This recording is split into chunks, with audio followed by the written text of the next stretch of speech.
গণপতি কেন, গজপতি নয় কেন? Ganesha, Lord Ganesha itself is a উচ্ছিষ্ট মানে দেবতা। কেন? সে বলতে চাইছিল যে সেক্সুয়াল অ্যাক্টিভিটি করতে করতে তাকে বধ করতে হবে। উচ্ছিষ্ট গণপতির দ্বারা অনেক হোপস অ্যান্ড ডিজায়ারের ফুলফিলমেন্টও করা যায়। যে কোনো মনোকামনা প্রাপ্তির জন্য গণেশ ঠাকুরকেই ডাকা হয়। আমাকে জাস্ট একটা কথা বলো, এই যে গণেশ ঠাকুর, এই গণেশ ঠাকুরের উৎপত্তি কিভাবে? আর একটা জিনিস খুব বেশি পাওয়া যাচ্ছে এখন, সেটা হচ্ছে উচ্ছিষ্ট গণপতির উল্লেখ, যেটা হয়তো খুব বেশি আগে হতো না, বাট এখন উচ্ছিষ্ট গণপতির একটা ট্রেন্ড রয়েছে। তো কারা কারা এই উচ্ছিষ্ট গণপতির আরাধনা করতে পারে? আমরা একটা একটা করে আসছি। ফার্স্টে তুমি বলো গণপতির আবির্ভাব কিভাবে? দেখো, তুমি প্রথমেই উচ্ছিষ্ট গণপতি উল্লেখ করেছো, যেটা আমার তো এই টপিক নিয়ে কথা বলার অনেক দিনই ইচ্ছা ছিল। তো সবার প্রথমে তোমাকে বলি, যেটা আমার যে পারসেপশন, তাতে আমার মনে হয় যে গণেশ ঠাকুরের যে জন্ম আর কি, কীভাবে উনি এলেন, তো সেটার যে মাধ্যম বা যে ফরম্যাটটা ফলো করা হয়েছিল, সেটা কোথাও না কোথাও উচ্ছিষ্টই, মানে Ganesha, lord Ganesha itself is a ucchishta মানে দেবতা। কেন? তার কারণ হচ্ছে মা পার্বতী যেভাবে গণেশ ঠাকুরকে সৃষ্টি করেছিল প্রথমে, তো সেটা হচ্ছে তার বডির রিমেন্স দিয়ে, স্নান করতে গিয়ে তার বডির রিমেন্স দিয়ে সে গণেশ ঠাকুরকে তৈরি করেন। ঠিক আছে, শরীরের ময়লা দিয়ে বেসিক্যালি। তো এই যে পার্টিকুলার প্রসেসটা, এটা নর্মাল নয়, এটা উচ্ছিষ্ট প্রসেসের মধ্যেই পড়বে। হ্যাঁ, হ্যাঁ। তো সেটা মেক্স দিস দেবতা উচ্ছিষ্ট বাই নেচার।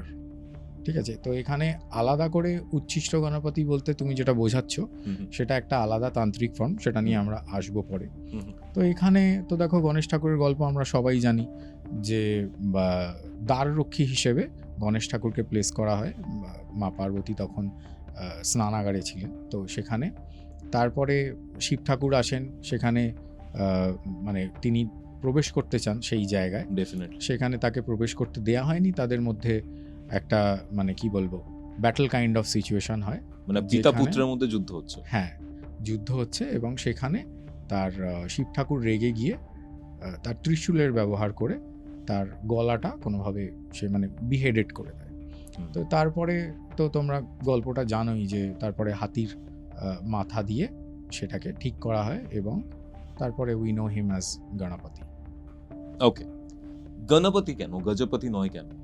গণপতি বিকজ যখন তোমার এই পার্টিকুলার সিচুয়েশনটা মানে ফেস করে আর কি দেবী দেবতারা, তখন কোনোভাবে দেয়ার ওয়াজ আ গ্রিফিং দেবতাদের মধ্যে, যে আচ্ছা আমরা দেবতা হয়ে এরকম একটা কাজ করে ফেললাম। তো তাকে তখন এই পদটা দেয়া হয় যে সে সব গণের অধিপতি, মানে সে কোথাও না কোথাও লিডার টু অল দ্য গণাস। তো গণ কথাটার অর্থ হচ্ছে প্রত্যেক দেবদেবীরই গণ থাকে, মানে একটা কি বলবো, মানে সাব ডিভিশন বলতে পারো। তো ডেমি গডস বা ইত্যাদি তুমি বলতে পারো। তো এই পার্টিকুলার যে সেকশন অফ গডস রয়েছে, ডেমি গডস বলতে কি ডাকিনী যোগিনী এরা? হ্যাঁ, এরা প্রত্যেক দেবদেবীরই রয়েছে। তো ধরো সাপোজ কোনোভাবে আজকে তোমার সাথে আমি কথা বলতে চাইছি ওভার দ্য ফোন, তো তুমি না কলটা ধরে তোমার ম্যানেজার আগে ধরলো, তারপরে আমি মানে কৌস্তব অবধি পৌঁছলাম। তো সেই যে প্রসেসটা, সেটা সাধনার ক্ষেত্রেও মানে একই। তো আগেই তুমি যদি শক্তি সাধনা বা ইত্যাদি, তুমি কোনো খুব পাওয়ারফুল দেবী বা দেবতাকে কোনোভাবে সিদ্ধি লাভ করতে চাইছো, তো সেটা নর্মালি তোমার যেভাবে মানে প্রসেস রয়েছে, সেটা হয়তো অনেক লং টাইম লাগবে এবং তোমার সিদ্ধি নাও হতে পারে। ওকে, তো সিদ্ধির জন্য, সিদ্ধি লাভের জন্য গণেশ ঠাকুরের পুজো must, because he is the leader of the ganas. মানে এবং সেটা তাকে এই স্ট্যাটাসটা দেয়া হয়েছে যে সে সব মানে দেবী দেবতার মানে প্রত্যেকের আলাদা আলাদা গণ রয়েছে, যেরকম 64 যোগিনী বা ইত্যাদিও আমরা শুনে থাকি। তো এই ফর্মগুলোকে বাদ দিয়ে ডাইরেক্টলি যদি কেউ প্রথমে গণেশ উপাসনা করে, তাহলে তার জন্য গণেশ ঠাকুর হচ্ছে বেসিক্যালি পোর্টাল ওপেনারের কাজ করে। আচ্ছা, যে তুমি যাতে যে সাধনাই করছো, সে সাধনায় তোমার যাতে সিদ্ধি লাভ হয়, সেই অনুরোধ তুমি গণেশ ঠাকুরকে করে তুমি এগোলে সেই পাথে, তাতে তোমার বাধা বিঘ্ন যাই আসবে, অবস্ট্যাকেল রিমুভার, বিঘ্ন হার্তাও বলে গণেশ ঠাকুরকে। তো সেই কারণবশত তোমার সিদ্ধি লাভের চান্সেস অনেক বেড়ে যাবে। এবং তুমি একটা পার্টিকুলার যে স্টেপ, যেটা আমি বললাম যে তাদের গণেদেরও পুজো আরাধনা করে তাকে প্লিজ করা বা তার কাছে চলে যাওয়া, যেটা মেইন পাওয়ারকে তুমি ওয়ার্শিপ করতে চাইছো, সেটা পুরোপুরি স্কিপ করতে পারো তুমি যদি কেউ গণেশ সাধনায় আগে লিপ্ত হয়। And then he is the remover of obstacles. তো তারপরে নেক্সট লেভেলে তুমি এগোলে তাতে সিদ্ধি লাভের চান্সেস বেশি থাকবে। মানে আমি যদি সিম্পলিফাই করি, মানে কোনো একটা মেন শক্তি রয়েছে, তাদের গণ রয়েছে, ফার্স্টে আমাদের সেই সকল গণের উপাসনা করে তাদের সন্তুষ্ট করে সেই সিদ্ধি লাভের জন্য আমি যে দেবী বা দেবের আরাধনা করছি তার কাছে পৌঁছতে হবে। বাট এতগুলো গণের যদি আমি উপাসনা করতে চাই বা তাদেরকে সন্তুষ্ট করতে চাই, অনেক সময় বেশি লাগবে।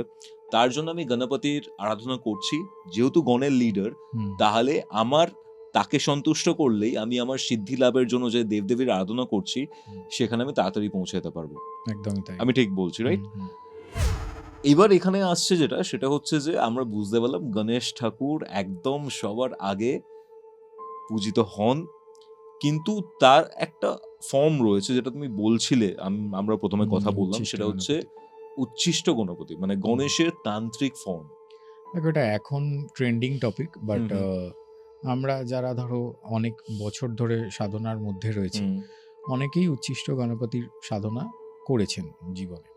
তো এখানে দেখো, এটা তো গুরুবিদ্যা, তাই কোনো আমি উচ্ছিষ্ট গণপতির কোনো মন্ত্র হয়তো আমি এখানে শেয়ার করব না, বাট উচ্ছিষ্ট গণপতির একটা মানে একটা স্টোরিও আছে। সেটা হচ্ছে তোমার বলা হয় যে বিদ্যমান বলে একটি অসুর ছিল, এবং সেই অসুর কোনোভাবে ব্রহ্মার তপস্যা করে একটা মানে গুণ লাভ করেছিল, বর চেয়েছিল যে আমাকে যাতে কোনো দেবতা বা কোনো লিভিং বিং না মারতে পারে, যদি তাকে মারতে হয় তাকে কোনোভাবে রতিক্রিয়ায় লিপ্ত থাকতে হবে সেই মুহূর্তে, বা এই রকম কোনো ফর্মের কেউ আমাকে মারতে পারে। মানে সে বলতে চাইছিল যে সেক্সুয়াল অ্যাক্টিভিটি করতে করতে তাকে বধ করতে হবে, মানে ফর্মটাই এরকম হওয়া উচিত। একদম। তো উচ্ছিষ্ট গণপতি যে ফর্মে আসে সেই ফর্মটাই হচ্ছে যে তার যে শক্তি, তার নাম হচ্ছে বিঘ্নেশ্বরী, মানে তার ওয়াইফ, হ্যাঁ, মানে কনসর্ট আর কি। তো তার যে শক্তি তার নাম হচ্ছে বিঘ্নেশ্বরী, এবং Vighneshwari is placed on the left thigh and she is naked. তো এবং তারা রতিক্রিয়ায় লিপ্ত, ঠিক আছে? তো ফর্মটাই এরকম, এবং এই ফর্মটা কোনোভাবে এই পার্টিকুলার অসুরের যে ধরো মানে অত্যাচার, তখন যেভাবে অত্যাচার করছিল আর কি, ত্রিদেবের কাছে গিয়ে মানে অনুরোধ রাখেন দেবতারা যে এই অসুরকে কোনোভাবে বধ করতে হবে, and that's how this particular form came in to play. এবার উচ্ছিষ্ট গণপতি দেখো মানে খুব ইজিলি প্লিজড হয় রাদার দ্যান নর্মাল গণপতি, যেহেতু এটা তান্ত্রিক ফর্ম, তো তোমার কাজ অনেক ফাস্ট হবে। এবং এই উচ্ছিষ্ট গণপতির সাধনা মোস্টলি আমরা তখন কাউকে করতে বলি যখন ধরো কারোর কোনোভাবে পারিবারিক সুখ শান্তিতে কোনো প্রবলেম হচ্ছে বা দাম্পত্য কলহ হচ্ছে। অনেক জন্মছকে ধরো আমরা এরকম কিছু পার্টিকুলার প্ল্যানেটারি পজিশনস রয়েছে, যেরকম ধরো কারোর 7th সান রয়েছে, তো এটা একটা ডিভোর্সের কানেকশন, এবং এটা ডোমেস্টিক বোথ কেসেস।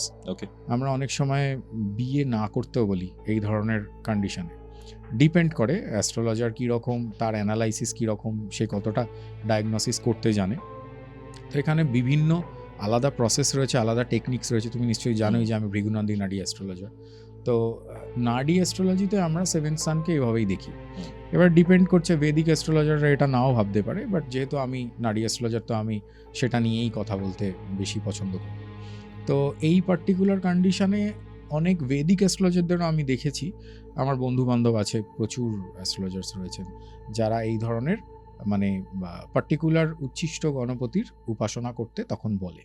এবং এটা মোস্টলি যখন ধরো ক্লায়েন্টদেরকে দেয়া হয় এই ধরনের কোনো মন্ত্র, তখন আমরা বাঁশি মুখে করতে বলি, যে উচ্ছিষ্ট যে ফরম্যাটটা যেটা আমি বলছিলাম, হ্যাঁ, তো ব্রাশ না করে সকালবেলা, এটা ইজিয়ার প্রসিডিওর।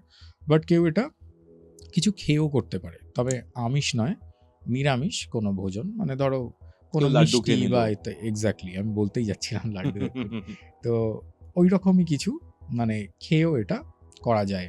তো নিয়মটাই এটা, প্রত্যেক দেবদেবীকে দেখো ডাকার একটা বিধি আছে, তো বিধিটা অ্যাকচুয়ালি এই রকমই, এই পার্টিকুলার দেবতাকে ডাকার জন্য।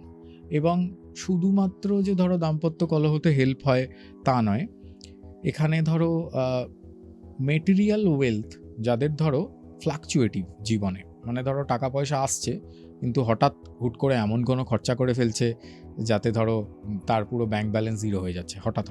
Impulsive buying. হ্যাঁ, ইম্পালসিভ নেচারের যারা ধরো, তো তাদের জন্য এই পার্টিকুলার দেবতার উপাসনা ভালো করা। কিন্তু এবার দেখো এই যে মানে সাধনা বা উপাসনা এগুলো সবার জন্য নয়। অনেকে মন দিতে পারে না, ধরো কোনো ক্লায়েন্টকে কোনো মন্ত্র দেওয়া হলো, তো তারা কিছুদিন করে তারপরে বলছে যে স্যার আর করতে পারছি না, বা আমার ভালো লাগছে না, বা I am not getting the energy, যেটা ইউজুয়ালি সাধনার ক্ষেত্রে হয়। এবং এটা কোনোভাবে একটা বাধাও সৃষ্টি হয়। তখন রেমেডি যে সবসময় তোমার কাজ করে যাবে, যে হয়ে যাবে জিনিসটা, সেটা হতে চায় না। তোমার কোথাও না কোথাও ডেস্টিনি ইজ লকড। তো সেইটা ডিপেন্ড করে অ্যাস্ট্রোলজার টু অ্যাস্ট্রোলজার, তারা কিভাবে গাইড করছে, তারা কিভাবে, বা স্পিরিচুয়াল গুরু হোক তারা কিভাবে গাইড করছেন, সেই অনুযায়ী এটাতেও হেল্প হয়। এবং উচ্ছিষ্ট গণপতির দ্বারা অনেক হোপস অ্যান্ড ডিজায়ারের ফুলফিলমেন্টও করা যায়। মানে ধরো তোমার যে ইচ্ছা, তার কারণ গণপতির আর একটা নামও আছে, এটা হচ্ছে আশাপুরকায়া। তো আশাপুরকায়াও আলাদা মন্ত্র আছে তার জন্য। তো যে কোনো মনোকামনা প্রাপ্তির জন্য গণেশ ঠাকুরকেই ডাকা হয়। মনোকামনা প্রাপ্তির আলাদা, মানে অনেক দেবদেবীকে দিয়েই হয়তো কাজটা করানো যেতে পারে in that manner by worshipping a particular god or goddess, কিন্তু মনোকামনা প্রাপ্তির জন্য বেস্ট দেবতা হচ্ছে গণপতি। ওকে, এই যে গণপতির উল্লেখ পাচ্ছি, উচ্ছিষ্ট গণপতির উল্লেখ পাচ্ছি, কেতুর সাথে কানেক্টেড কি কোনোভাবে? হ্যাঁ, কেতুর সাথে কানেক্ট করা হয়, বিকজ কেতুর যে, আগে আমি একটু কেতু সম্পর্কে বলে নিই। তো কেতু, আমার এখানে একটা কোশ্চেন আছে, তুমি বলে নাও, তারপর আমি জিজ্ঞেস করছি। আমি জানি না মানে তোমার অডিয়েন্স কতটা অ্যাস্ট্রোলজি, মানে this is like highly technical, আমি হয়তো অ্যান্সার দেব। তো সোয়ারভানু নামক একটি মানে অসুর ছিল। তো সে কোনোভাবে যখন সমুদ্র মন্থন হয়, তখন ছলে কোনোভাবে সে দেবতা সেজে অমৃত পান করতে যায়। তো এখানে রবি এবং চন্দ্র তার দুপাশে বসে থাকেন এবং কোনোভাবে বুঝতে পেরে যায় যে এটা কোনো দেবতা নয়। তো এবং they complain to lord Vishnu later on. তো যখন কমপ্লেন করে, তখন মোহিনী অবতার, তোমরা নাম শুনেছ, মোহিনী অবতার হয়ে তার কোনোভাবে তার গলা কেটে দেয়া হয়। তো যতক্ষণে তার গলাটা কেটে দেয়া হয়েছে, ততক্ষণে সে অমৃত পান করে নিয়েছে। সো নাও লাইক ইমর্টাল, অমর। হ্যাঁ, অমর হয়ে গেছে। তো এই সময়, এবং এটারও একটা স্টোরি আছে যেটা আমরা পেঁয়াজ রসুন নিয়ে কথা বলি। তো বলা হয় মুখ থেকে যে লালাটা ছিটকে মাটিতে পড়েছিল সেই সময়, সেটা হচ্ছে গার্লিক, অ্যান্ড দ্য ব্লাড যেটা স্পিল হয়েছিল মানে গলা কাটার কারণবশত, সেটা হচ্ছে পেঁয়াজ। তো ওই জন্য এগুলো তামসিক, যেহেতু একটা রাক্ষসের মানে কি বলবো শরীর থেকে উৎপত্তি হওয়া জিনিস, ওই জন্য অনেক জায়গায় এটাকে ভেজিটেবল হিসেবে ধরা হয় না। এবার যেটা মানে তোমাকে বলছিলাম আমি, যে সোয়ারভান, হ্যাঁ সোয়ারভান, এই যে ইনসিডেন্টটা হয় যে গলাটা কাটা যায়, তো তারপর থেকেই হচ্ছে গলাটা মানে মাথার পার্টটা হচ্ছে আমরা রাহু বলে চিহ্নিত করি, যেটা হচ্ছে north node of the moon. Basically it's a shadow particular, মানে অ্যাস্ট্রোলজিক্যাল টার্মে যদি বোঝাতে চাই। এবং বডিটা হচ্ছে কেতু, আমরা কেতু বলে চিনি, সেটা হচ্ছে south node of the moon. এবারে এই যে দুটো node of the moon, they create solar eclipse, lunar eclipse, things like that, সূর্যগ্রহণ, চন্দ্রগ্রহণ, এগুলো তাদের ইনভলভমেন্টের থ্রু হয়। পৌরাণিক কথা অনুযায়ী এটাই আমরা ব্যাখ্যা করে থাকি। তো সায়েন্টিফিক রিজন অনুযায়ী যদি দেখো, তো ওই নর্থ নোড আর সাউথ নোডের যে ছায়া, ওগুলো কোনোভাবে তখন পৃথিবীর ওপর এসে এমন একটা ভাবে, মানে এমন ভাবে পড়ে যাতে কোনোভাবে সেই সময় মানে আমরা এক্লিপস দেখতে পাই, বা আমরা বলি রাহু খেয়ে নিচ্ছে, বা এরকম আমরা কথা শুনে থাকি। তো ব্যাপারটা এইরকম। তো গলা যেহেতু সোয়ারভানুরও কাটা গেছিল, এবং বিনা গলার যে পার্টটা, যেটা south node of the moon, সেটাকে আমরা কেতু বলি, দেহটাকে। তো সেই, হ্যাঁ, তো সেই কারণবশত গণপতিরও যেহেতু সিমিলার একটা ইনসিডেন্টের জায়গা হয়েছিল লাইফে, অ্যান্ড লেটার অনটা রিকভার হয়, তো ওই জন্য গণপতিকে মেন লর্ড ধরা হয় কেতু। তো যাদেরই কেতুর প্রবলেম লাইফে চলছে, তারা কোনোভাবে গণপতি উপাসনা যদি করতে পারে তাহলে অনেক তাদের রেকটিফিকেশান সম্ভব, বা আমরা রেমেডি করিয়ে থাকি গণেশ ঠাকুরের মাধ্যমেই। আমরা গণেশ ঠাকুরকে কীভাবে প্লিজ করবে তার আলাদা আলাদা অনেক উপায় রয়েছে, সেগুলোর দ্বারা কোনোভাবে কেতুর অশুভ প্রভাব আমরা মানে রিলেটেড রেমেডিস বা প্রতিকার প্রতিবিধানে আমরা গাইড করি। তখন কেতুর সাথে তো ধূমাবতীও কানেক্টেড, মা ধূমাবতী।